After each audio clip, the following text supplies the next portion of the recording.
Okay, I will explaining the question 1 is the condition that allowed Normala to commence her maternity leave earlier than the expected date of confinement based on the Employment Act 1955.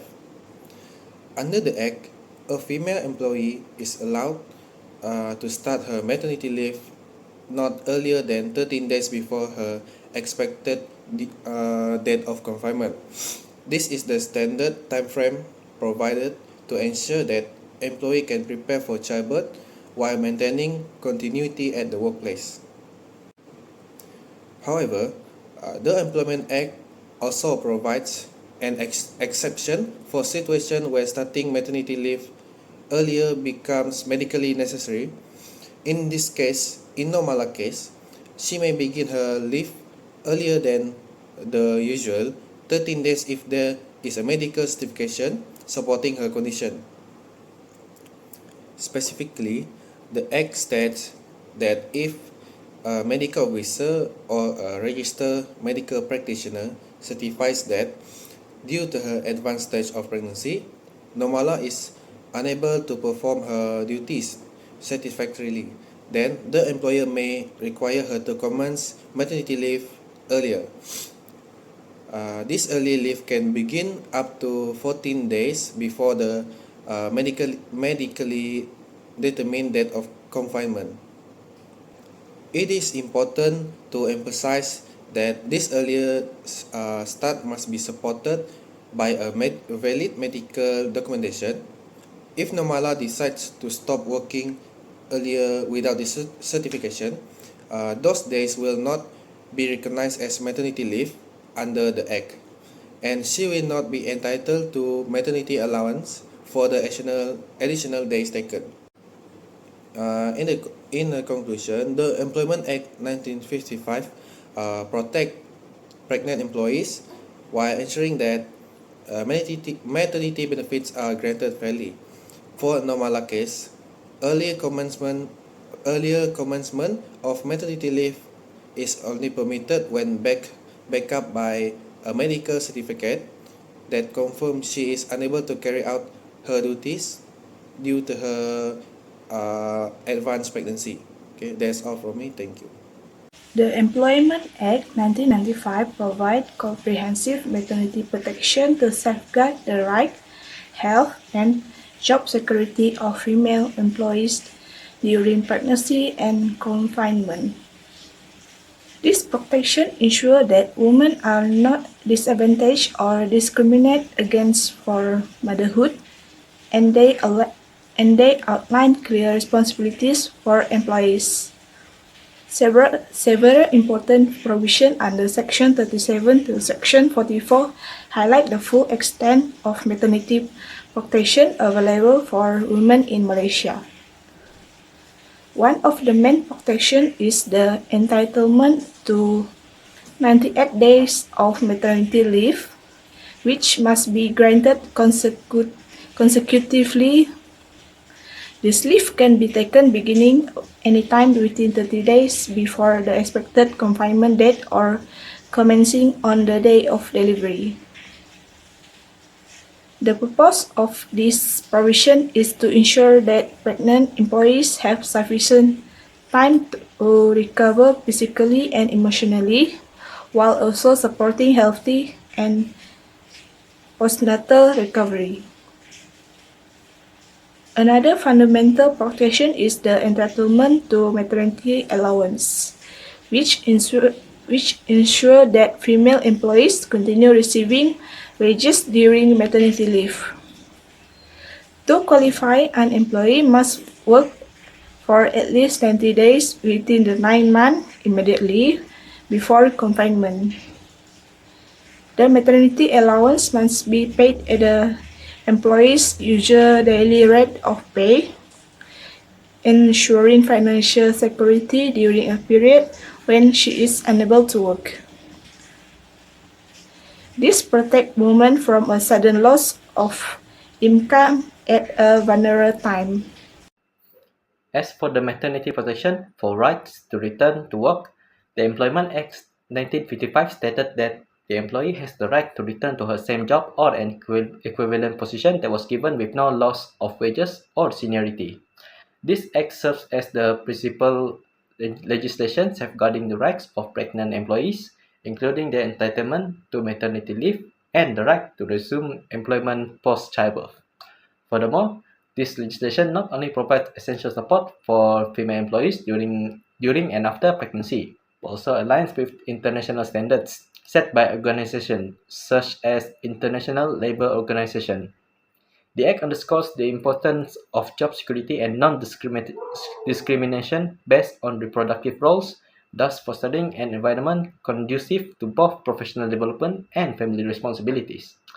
Recent amendments to the Employment Act have significantly bolstered maternity protections, extending paid maternity leave from 60 days to 98 days as of January 1st, 2023. This extension is crucial improvement that reflects Malaysia's commitment to enhancing women's rights in the workplace. Furthermore, it explicitly prohibits termination of employment during pregnancy or while recovering from pregnancy-related illness. Another maternity protection given to women is the protection against dismissal. The Employment Act 1955 prohibits employer from terminating the employment of female employee during her maternity leave, except in cases where her conduct justifies dismissal without notice or business ceases operations. This provision aims to prevent discrimination or penalization based on pregnancy or maternity status.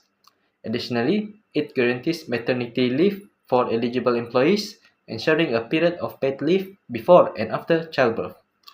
Protection against dismissal during maternity is integral to advancing gender equality in employment. Without such safeguard, women may face discriminatory practice, including dismissal or adverse treatment due to pregnancy, which can undermine their economic security and workforce participation. Good morning. My name is Muhammad Ali Bazin, and I will continue with question number 3, which is with the reference to the Employment Act 1955, discuss whether Normala employer has the right to terminate her service. Under the Employment Act 1955, Normala employer does not have the right to terminate her service, and the dismissal is likely unlawful. Firstly, in Section 37, give Normala the right to commence her maternity leave and within 30 days before her expected date of confinement. This section also ensures that pregnant employees can start their leave early if advised by a doctor or if they feel unwell. She followed the correct procedure by informing her supervisor when she requests to begin leave 1 week earlier, since she was feeling unwell and was told by her doctor to have complete bed rest for 3 days. More importantly, Section 41 subsection A express prohibit employers from terminating a female employee who is pregnant or on maternity leave, except in limited situations such as misconduct, business closure, or contract expiry. None of these conditions apply to Normala, even though her termination happened after the 90 days maternity leave. She was still under certified medical leave due to postpartum psychosis, which directly related to childbirth. Therefore, the employer had no lawful ground to terminate Normala, and the Employment Act 1955 support her right to challenge the dismissal. Normala's claim for unfair dismissal is justified, and the employer's action is likely to be ruled as unlawful by industrial court. For my first point, Normala is entitled to several social security benefits under SOCSO. and the employment insurance system. Firstly, since she was diagnosed with postpartum psychosis and remained unwell even after her maternity leave, she may qualify for the invalidity pension or invalidity grant, which provide financial support if her condition is certified as causing long-term incapacity. And in addition, because she was given extended medical leave due to her illness, she may also receive the temporary disablement benefit, which offers income replacement during the period she is medically unfit to work. Secondly, Normala is eligible for medical benefit as SOCSO covers her medical treatment, consultation, and follow-up care for her mental health condition. And if she require ongoing therapy or rehabilitation, she can also access the rehabilitation benefit, which include physical and psychological recovery service to help her return to work.